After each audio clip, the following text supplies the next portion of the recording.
यमुनानगर के Kalesar national park में canine distemper virus से एक 8 महीने के तेंदुए की मौत हो गई। 3 डॉक्टर्स की टीम ने पोस्टमार्टम किया, जबकि वन विभाग अन्य वन जीवनों पर भी नजर बनाए हुए है। तो उसका पोस्टमार्टम आपके पास है, कब का विषय और क्या कार्रवाई चल रही है? ये मेरे पास 29 तारीख को बलकार सिंह जो एक वाइल्ड लाइफ इंस्पेक्टर हैं, उनका मेरे पास फ़ोन आया था लगभग 11 बजे। उन्होंने बताया कि हमने एक लेपर्ड जो रेस्क्यू किया था, और वो सुबह 7:30 बजे एक लेपर्ड जो रेस्क्यू किया था, वो उसको हम रास्ते में आपके पास जो हॉस्पिटल है आपका, उसमें इलाज के लिए ला रहे थे, तो रास्ते में ही उसने दम तोड़ दिया। तो उन्होंने उसका पोस्टमार्टम के लिए हमें लिखा, तो हमने उसके पोस्टमार्टम के लिए पशु चिकित्सक जो हमारे हैं, एक तो डॉक्टर विक्रांत हैं सडोरा में, जो अभी ट्रेनिंग करके आए हैं वाइल्ड लाइफ की। दूसरे हमारे जिस एरिया में उसकी डेथ हुई थी वो हैं डॉक्टर प्रशांत तिवारी, और तीसरे हमारे डॉक्टर राहुल हैं छछरौली में। उनकी टीम ने उसका पोस्टमार्टम किया था।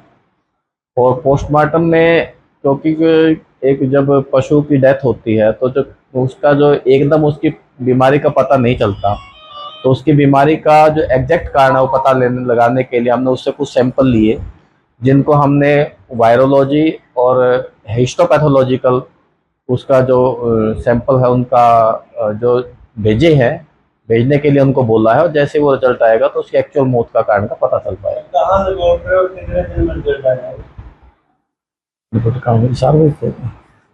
तो हमने ज़्यादातर जो सैंपल भेजे जाते हैं इनके बरेली में भेजे जाते हैं, या कई बार लुआस में भी जो हिसार में है वो भेज देते हैं। वो वाइल्ड लाइफ अपने आप सैंपल भेज देता है, उसके रिपोर्ट आने पर ही उसका एक्चुअल पता चल जाता है बीमारी। लगभग मैं 2 महीने में आ जाती है रिपोर्ट, क्योंकि वायरोलॉजी होती है। पोस्टमार्टम किया आप, क्योंकि एज एक्सपर्ट रहे, अपना तजर्बा क्या कहते हो? जो लेपर्ड देखा किस हालात में था और क्या देखा जो पोस्टमार्टम हुआ सर? पोस्टमार्टम चेंजेस उसके देखे, उसके हार्ट, लीवर, किडनी, लंग्स और इंटेस्टाइन, ये सब डैमेज हुए हुए थे। और इसका एक मेजर कारण ज़्यादातर में होता है, ये जो कुत्तों को खाते हैं, कुत्ते इनको बड़े पसंद होते हैं खाने में। तो कुत्तों में एक बीमारी होती है कैनाइन डिस्टेंपर।